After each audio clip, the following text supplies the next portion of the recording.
It's really nice to be here in this great space. This is a nice way to do this. It's so informal. I'm going to talk about really the 45 years I've been working and what I've learned along the way.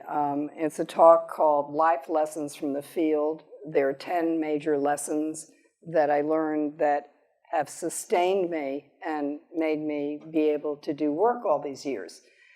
And because this is low, I'm going to sit down because I don't want to use a remote because I always screw up my animations. So I just want to let you know that I'm not sitting down to hide. I'm really just getting near my computer. So we'll let it go. Lesson number 1. Fall in love with something that was designed. And all of you did it, and if you don't remember that you did it, think back, you did. For me, it was 3 record covers for the Beatles. And I saw this Revolver cover in probably, I guess it was 1965 when I was in high school. And then only 2 years later was Sgt. Pepper. The first one was so complicated, I was amazed anybody bothered to do it. The second one was even better designed and more complicated and culturally rich, and I kept finding things in it, whether I was stoned or not. And often I was. And then, of course, this nerve, this absolute chutzpah of a record cover, right in your face, we're doing nothing, eat that. And all of it shocked my senses. And when I think about them now, I don't think about them as, oh, I love the typography, or I think the scale relationships were great, or any kind of value judgment I put on the craft of design. It was more how I felt when I looked at it. And that knowing that this exists and that you can be shocked to your senses by this kind of work is the thing that I think we all strive for, and it really makes you want to do it. It's really important to have heroes and mentors. I had 2 great ones. The first was my teacher at Tyler School of Art in Philadelphia, Stanislaw Zagorski, who was a Polish immigrant and illustrator. And I was in his class, and he made the cream cover called Wheels of Fire. How cool is that? That's your instructor when you're in school. And he's the person that persuaded me to move to New York. And he also was very kind to me when I was terrible with typography. And I didn't understand type because I thought it was all about being neat. And he said 3 words to me with a very thick Polish accent. He said, illustrate with type. And in those 3 words, he gave me my entire career. It's amazing. Think about it. You think back on what you learned and who gave that to you, and value it because it matters. My second major mentor and influencer was my husband, Seymour Quast, who was the founder of Pushpin Studios with Milton Glaser and revolutionized illustration and design in the 60s and 70s. He was my hero when I was in art school. I met him with my portfolio when I moved to New York, and we've been married twice, and it's about a 50-year relationship, and none of them work. No point fighting it anymore. You just put up with it after a period of time. Lesson number 3. It's very important to push back against something, to find something that you disagree with, or something that you want to change, or something that you feel is just not the way you want to work, even though everybody else tells you to do it or thinks it's good.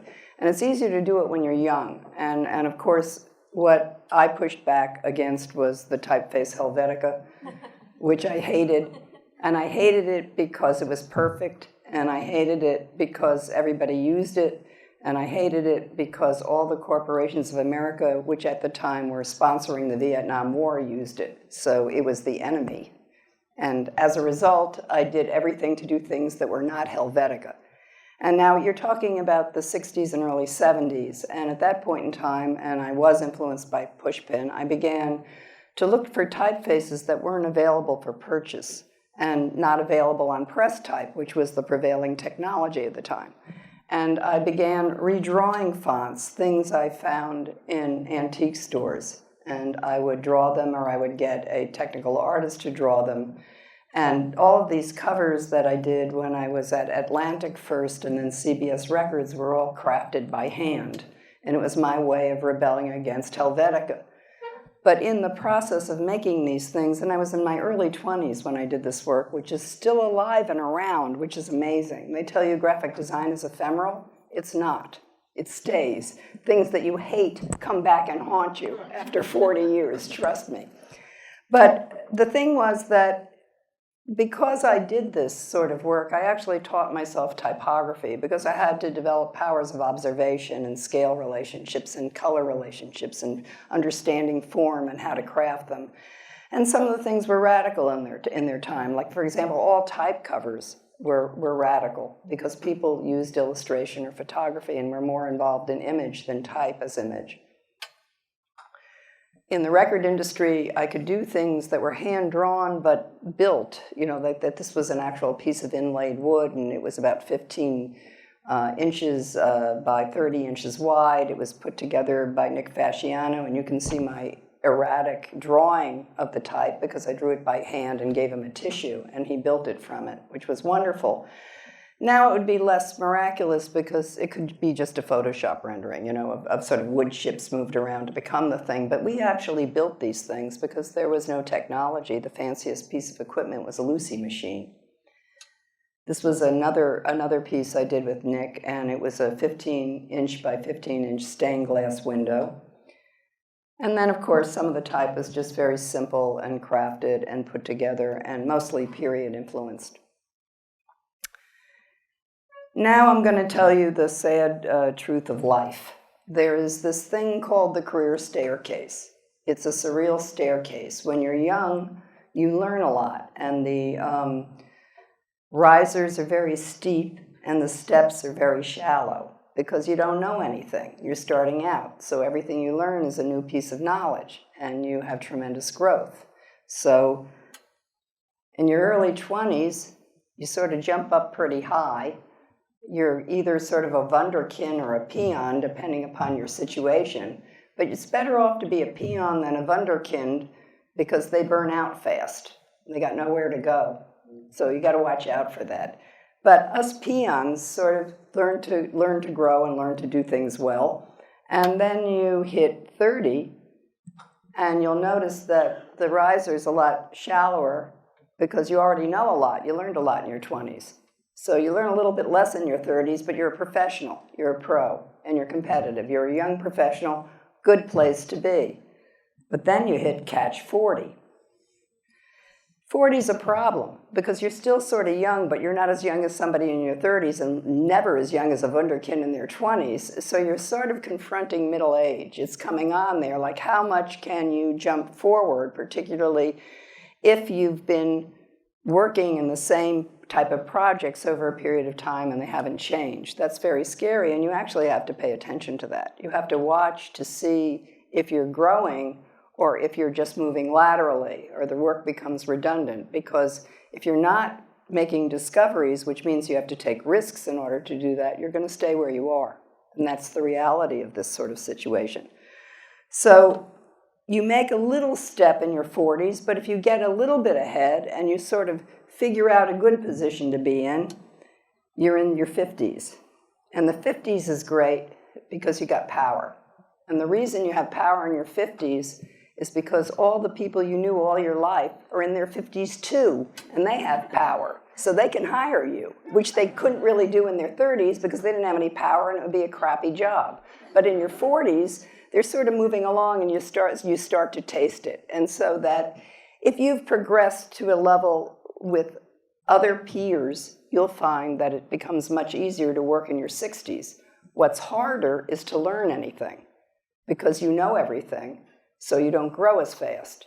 Because to grow something, to grow your talent and to be innovative, you have to fail and you have to make mistakes. And when you're a professional, you're not allowed to do that. So you have to invent other ways to do that. By your 60s, it's waning power, the sort of thing. And then, I turned 70 this year, and whoa.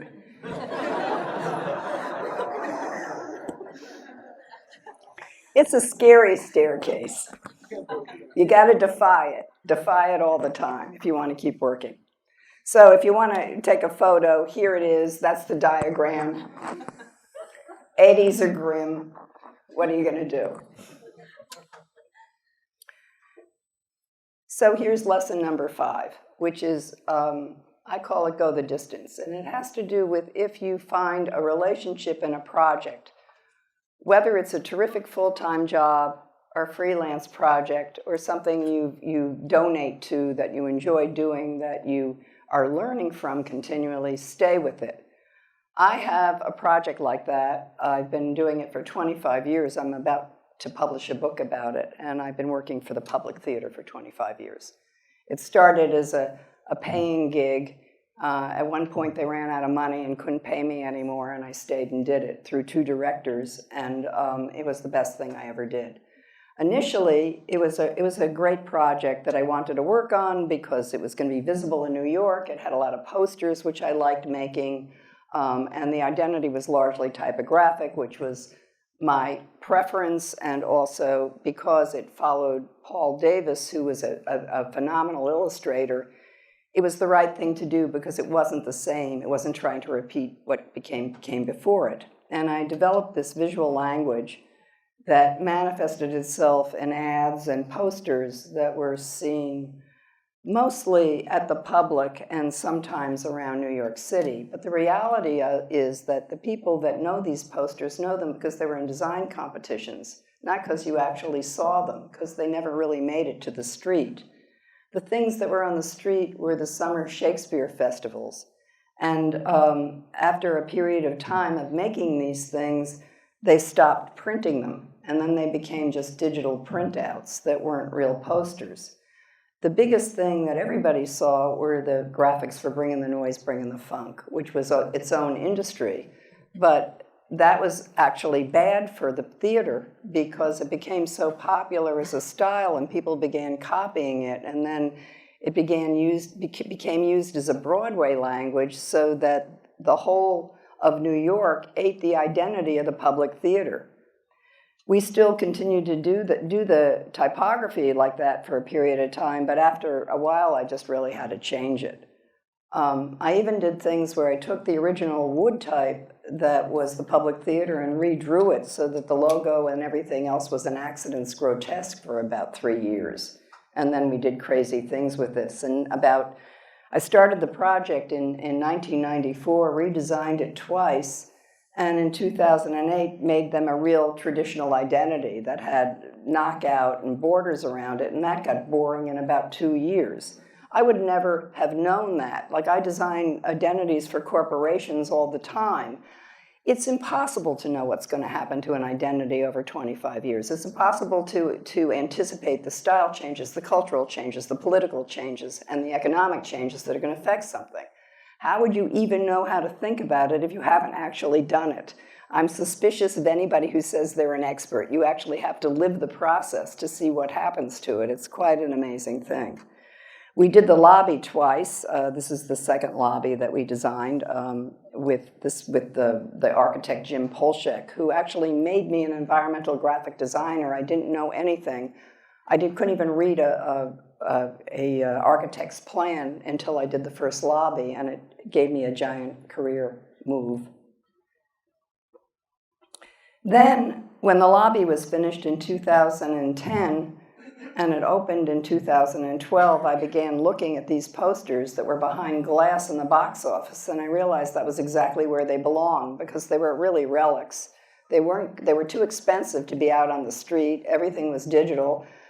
We had begun really running a very good social media program at the public, and people were Instagramming images from the public, and that was really the publishing. And then I got this idea that the way to be noticed was to do seasons instead of individual plays, and to create a graphic that would start with the Shakespeare in the Park images, and then it would become a manual, like you take elements of the color and the way the things were applied and begin to make posters out of them.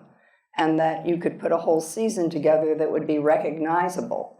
For 2 years, we started with sort of a different Shakespeare poster and used the motif of it for the season, and then we started doing the same thing all the way through. But this was amazing because you got much more recognizability by pulling all this stuff together instead of making individual images. In the middle of this cacophony that you're looking at now was one poster for a play called Hamilton. And when you think about it, nobody knew that was going to be this amazing play until it went to Broadway, though it was amazing at the public, but that the experimental part of it belongs to this grouping of stuff that existed at the same time. And that sort of is really the experience of this theater. It's not about Broadway shows, it's about the making of Broadway shows, or things that become successful, or things that become literature.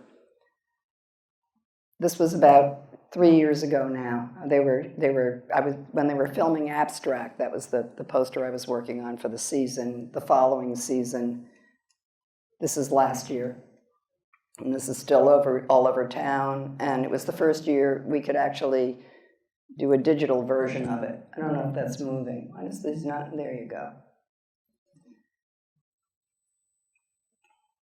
They become box office signs and, you know, Joe's Pub signs, etc. Lesson number 6. It's important to do stuff you don't know how to do, because you don't learn anything doing something you already know how to do. It doesn't get you anywhere. It's just repetitive. If you can't do it on your job, or you can't fail or take risks, do something on your own and do it there, because that's where you're going to grow. I was very lucky because I began to tell you about working with Jim Polshek on the public theater when I was hired. And what he did is because I did that lobby, I began to get calls from environmental graphics from theaters, because I'd done a theater. You do one thing, by the time you do 3, you're a total expert. So it's true, really, anything you do, and then you're done. So this was where I made my big discovery. This is the New Jersey Performing Arts Center. It's a school that they had for actors and actresses, and they had this building, and they wanted me to hang some flags on it. But the building was so ugly, it didn't matter how many flags I hung on it. But I made the big discovery that if you make a Photoshop rendering of anything that's 3-dimensional, that's a real building, and you show it to a client and they like it and they can afford to do it, it comes out exactly like the Photoshop rendering. It's amazing. Graphic design, that never happens. A 3-dimensional project that takes 4 years and costs a ton of money, it always happens if they make it. Either that or they just don't do the job, or they scrap a big part of it and it never gets made. So here's the Photoshop rendering. There's the building. It's really dead on. It was painted by guys who paint garages, and they went out on the side of the building and began correcting my typography and sending me little notes. It was really quite amazing. So for a period of time, I did a lot of theaters. I did New 42nd Street, and then the projects began to get bigger, and the materials became more expensive, and I did Bloomberg's headquarters, etc., and giant jumbotrons and giant numbers and stairwells. And I love using unusual materials, making things out of mesh, or building neon signs, or doing crazy bathroom signage. A recent project a couple years ago for Planned Parenthood, they wanted me to make a historical mural in their stairwell, and it turned out they couldn't agree about any of their historical figures, because they found somebody had all of them had done something disgusting, so that they couldn't put the faces up because they were too controversial. So we went into their advertising, and we used their color palette, and we converted these black and white small space ads into images that were really, went the wrong way. Images of birth control. There were syringes for diaphragm cream and prophylactics and birth control pills and ads about them. And here's sort of a fly-through of the space. You can see how we sort of positioned things in this mural. Some of it was dimensional, some of it was flat.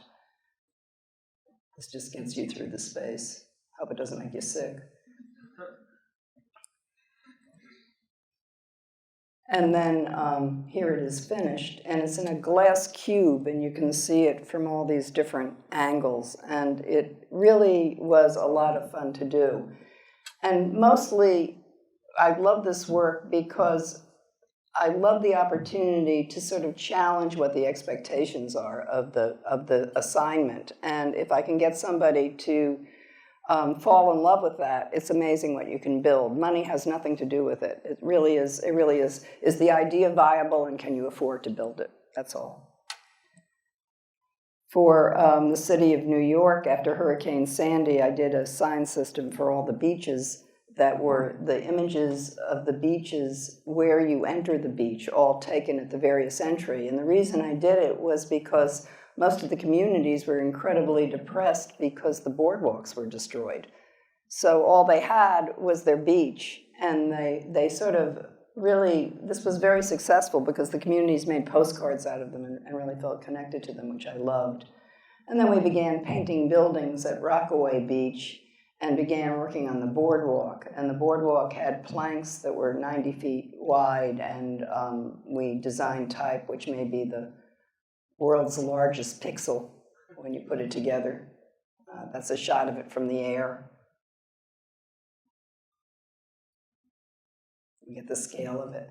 It's really interesting because if the sun is very bright on it, the whole thing almost disappears. The color changes depending upon the time of day you shoot it and see it. But that gives you a sense of the scale. This is the Quad Cinema on 13th Street, which we did about a year and a half ago. And everything is built out of cubes, the awnings, which go through the building and shoot back. They're all like air conditioning ducts, and this is how they show programming. Why is this going? I'm hitting the wrong button. I got to pay attention to what I'm doing. Sorry, that should animate. There you go. This is a program we set up where all the foreign films can be fit into, if you pull sections of them, they're fit into a device that animates them in the way we've set them up and breaks them into into the screen images, and they really look great in this space. And they run this as a continual loop. This is the entryway to the cinemas. There are 4 theaters. There's the Q, the U, the A, and the D. I like type. Very recent is Scholastic. This is a magic bookcase we built where there are no ways to see the shelves because there aren't any. The books are sort of speared into the bookcase and lit very elegantly. We made all the spines off of the books so that the colors would glow vibrantly. And there's a stained glass window of Harry Potter like Gilbert and George on the ceiling. There's a magic school bus that's made out of dowels. And the whole building is like a gallery for art. Here's Captain Underpants, 3D model we made, and lenticular graphics for more magic school bus. And when you walk through the space, it is really magical. If it's on, it used to be on Broadway. It moved to the back, which I guess is, I think it's Worcester Street. And there's an entrance around the corner. You should go into the lobby because it's really quite great. I'm really proud of it. And that's Clifford the dog. He's in every elevator bank, and he should animate too, but I don't know why he's not going. There he goes. This you see on every floor as you're going up the stairs. He's made out of fur, and people go up and they throw their bodies on him. It's just wonderful. It's about, the campus is about 10 feet high. Lesson 7, find a personal expression. All these, you don't have to do all of these things, but the thing is that if you feel like you're not growing, sometimes another way to provoke it is just to do something on your own where you're making art with no expectation. And sometimes crazy things happen. I'm married to somebody who is a natural artist and works all the time, whether I want him to or not. And we have a house in the country, and very often I'd be going, what am I supposed to be doing? This guy's working like all the time. And I decided that I was going to take these little matte paintings I was doing and make them really big And I made a map of the world and the United States, and I put in everything I could find and painted it, and it took me 6 months, and I felt great. And I did a bunch of these, and I had a friend who was a painter, and he came up and he saw, and he said, my gallery would want these. And I began showing them, and it became a whole other thing that I never anticipated would happen. Then my gallery began making prints of the paintings, and that became another vocation. And I'm still doing it 20 years later. And it was really wonderful because it balanced design. You know, the sort of the notion of it taking huge amounts of time for me to physically make was important, because everything I do at work is so instantaneous because of the technology. And of course, I began my career working with my hands, so that I missed it, and it mattered to me. And that I think that all of us who like to make things, because you wouldn't be in design if you didn't really like that, need to do this. You feel great after. And then it went back into my working life, because I got a commission from the city of New York to do a public high school and make a mural in it. And I painted the mural, and then we made one of those little virtual reality tours of the school of what it would look like, and I won the commission. I have a picture of the actual painting I made in relationship to the size. They were painted by a sign painter I hired, who repainted my painting in the Brooklyn Navy Yard. And we had the colors pre-mixed, and he took a slide projector and screened it on these big masonite. I can't remember what the boards were called. They were like masonite, and they could be screwed into the building. And it had to be removable because it's a city school, so it had to be fireproof, and you had to be able to take it out, and had all kinds of restrictions. So these are individual tiles. You can see them on the right. That was the way we assembled it. And then I did something very similar with my alma mater, Tyler, where they wanted me to have a show, and they wanted me to use students. And I asked some of the other artists how they work with the students, and they said, oh, that we got them to hang the stuff up. And I thought, well, that's sort of sucky, like that's not really working with them. So I thought, what would happen if I painted a map of Philadelphia and did the same thing, where the map was blown up and became this 3,000 square foot space, and each student worked on a hunk of it. So I made this black and white map that we turned to color, that we made a little model of. And this is what it would look like in the space without the comment. And then what I did is made a manual. Every student got a piece of paper that looked like this. And it was a printout. And they were then given a manual that told them how to make it. Each of these little sections were sections of Philadelphia, and those were major highways, and they were numbered, so they could go on Google Maps or anywhere they wanted and fill in the details. They were given brushes at a specific thickness, so the line would never be as thick as the big, thick line, so the map would work no matter what your handwriting was like. So it was sort of a really interesting exercise. So they began filling it in, and this is what it looked like in the space. And people got really into it. It was done by 152 students who were graphic designers, architects, illustrators, and fine artists, and they all were really engaged. Some people did very elaborate areas, and other people would write. Nothing much going on here. But it was wonderful when you got up close to the wall and saw what people were saying, and it was really sort of a wonderful communal project. I really want to do more of this. It was quite spectacular. It was just made out of paper, by the way. There was a rug on the floor, and everything else was put up with push pins, and it survived for 3 months in the space.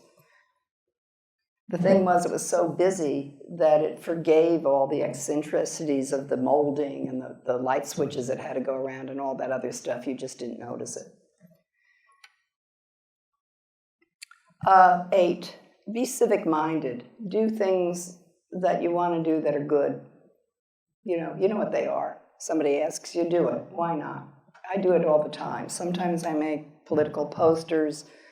The biggest thing I ever did was I gave New York City, the Parks Department, identity and all their signage. And it was just a gift because I could do it and because they asked me. And that I feel great about it. And I love that it took them 6 years to put the damn thing up. But, it's sort of wonderful to, participate that way. You feel good about what you're doing. It's a great profession. We should be able to donate that stuff. I've been working for the High Line for 20 years now. The logo's 20 years old this week. It's really amazing. It was a donation, and then the other work wasn't. And it was work. Lesson 9, hang around with smart people. You know them. They're around you. Be with them. They inspire you. Compete with them.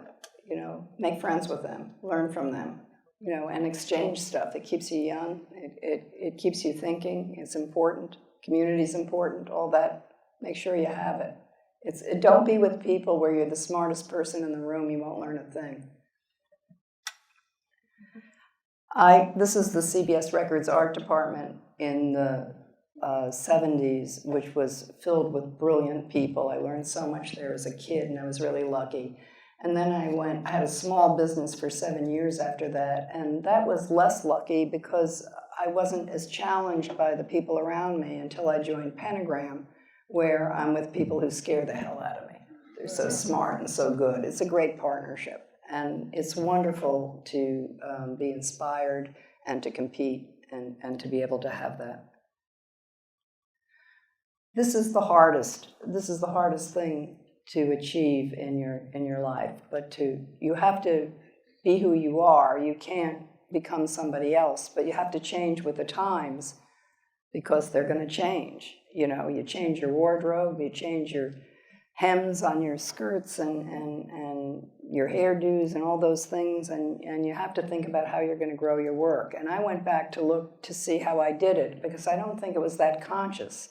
But I was different things in different decades, roughly. That didn't totally line up, but pretty much so. In the 70s, I was essentially a conceptual art director. I had a job in 2 record companies, Atlantic and CBS, for 10 years, and I made about 150 record covers a year as an in-house art director. And I worked with every great photographer. I made things that were fairly conceptual. I did great big bands, and I really loved doing this. I also worked with a lot of illustrators and very famous photographers like Richard Avedon. I worked with very famous recording artists. This is Bruce Springsteen handed me this photo. It was shot by his butcher. True story. And I made a lot of things I still love, and then I made things I hate. In the 80s, I was pretty much a postmodernist. I was working with typography that was based on what they call historicism, but I was influenced by a lot of different eclectic things. I was influenced by constructivism, by American pop, and by period. It could be German typography or Dada or constructivism or Art Nouveau. Here's my identity from Manhattan Records that was Mondrian, based on Mondrian's Broadway Boogie Woogie. And here's something that's probably the most controversial piece of work I ever did, which was the Swatch Watch poster, which people are still debating now, whether it was plagiarism or influence. But it was parody, and they missed the point. And I made a lot of parodies. I made all these fractured charts that I would do for graphic design organizations. This was a genealogy chart of graphic designers and typefaces who get married, and the whole thing makes Milton Glaser that bleeds off on the bottom. I used to make big silly jokes like this all the time. In the 90s, I was much more of a typographic expressionist, and I was doing sort of big, bold things with typography where forms changed or things collided, or there was some emotion by the way the type was handled, or the thing created an impression by a cacophony of words, or that words made an image, things that you may have seen. And by the 2000 period after 9/11, I really became a minimalist. I began doing work that was sort of very spare, very controlled, a lot of it for big institutions and corporations and things that you see all the time and things that I still work on. Some of them were consumer products, some of them were for entertainment, and a lot of them you know. And now what I've been doing in the past decade, and I got to find something new, the decade's coming to an end, is I would say I would call myself a visual language designer, where the notion of logo is less important than the sum total of the components. So there's a lot of typeface design and a lot of movability, and you know, everything is based on that. I think I skipped something. Wait a minute. This is hard to do. I hate the animations. Okay, what was the first? Oh no, I didn't. That was the first one.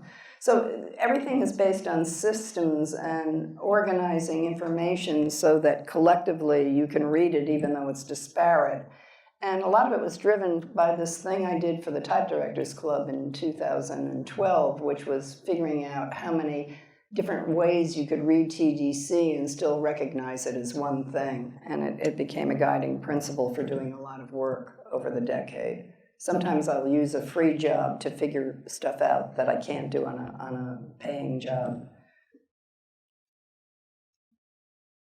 I redesigned Jazz at Lincoln Center in the middle of the decade after doing it almost a decade before, where sometimes you find, like I did with the public, that the type gets dated even after 10 years. And so what you do is you imperceptibly change it where it becomes modern again. And then, you know, they're still using this language now. Same thing for the Philadelphia Museum of Art, which has a myriad of moving A's that they use on all kinds of stuff. This is House.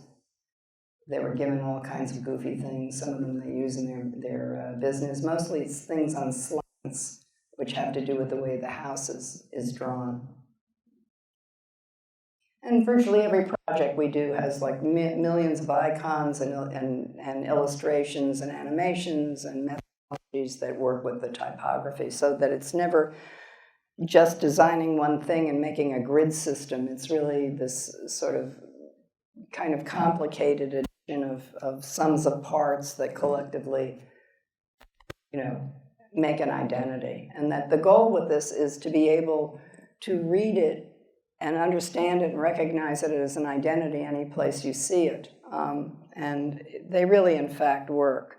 The new school, which gets, I think, stronger each year since it was designed, is a language that people can recognize by just seeing parts of it now. And the school pretty much has taken it over and expanded it. They did a great 100th anniversary. And that these things are designed to be living, moving things. And I think that I know how to build this stuff from doing the public theater and watching that thing change and age over time. And I think that it just made me a better identity designer in that capacity. But what I like is that I know these things are working, especially when they're done with in-house art departments and other people, and that they're actually pulling it forward. It means the language is functioning.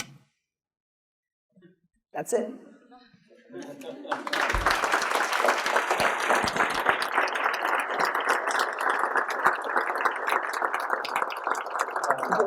Thank you very much. Do you want to do Q&A or no? I think we have we're going to raise the bar for this question. We're going to have one question because I know you have another engagement to get to. Yep. So I want to keep you on schedule. So who wants to be the bold person to ask our one question? Raise your hand. Don't be shy. On. There we go. So I, being a younger designer, actually had a decent education, and a big part of it focused on you.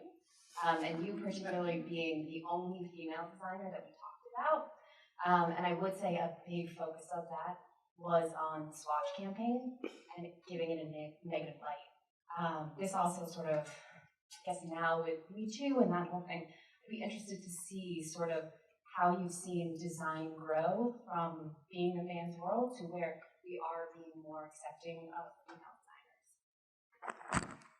You know, I never understood why a female designer couldn't succeed, because you make these visible things. So, you know, don't look at me, look at the work. You know, like, I mean, I feel that there was always something strange about that. You have to work hard to make that happen, in a way. You know, that you have to be determined, or you have to not know what you're looking at, either or. I think the thing with the swatch poster was it was really a rallying cry for academics at that particular period of time when they started to really hate postmodernism. And that the swatch poster, there, you know, the plagiarism thing was really the thing that bothered me, because I had to pay for permission to use the image from Muriel Matter, who was still alive, so that it's just not true. And the AIGA knew it because they were the one who introduced me to her, so I could purchase it. That we were doing posters for Swatch, and that they were right, the Swatch office at the time was in the Swiss embassy. And on the wall, they had all the Herbert Matter posters, and I looked at them and I said, hey, they need a watch. And that's really how the thing started, and we thought it was very funny.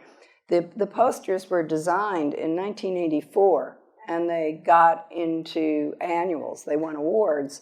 And then the criticism started in about 1989, and it was really like a thing Tibor Kalman did. Like he started writing about it and talking about it because he decided he hated things that were postmodern, and so it became very controversial, and there were all these debates. But I felt really incredibly attacked, and it went on for about 2 years, where it was really intense, and I was afraid I was not going to be able to work. I mean, I felt so beat up by it, and then I joined Pentagram, and I joined, I don't know, at that time 15 men, because I was the only woman partner, and it all stopped. It just stopped. It was really interesting. So I don't know how much of that was sexism, you know, at the moment in time, but I really felt attacked at this period for 2 years until I joined this group of men.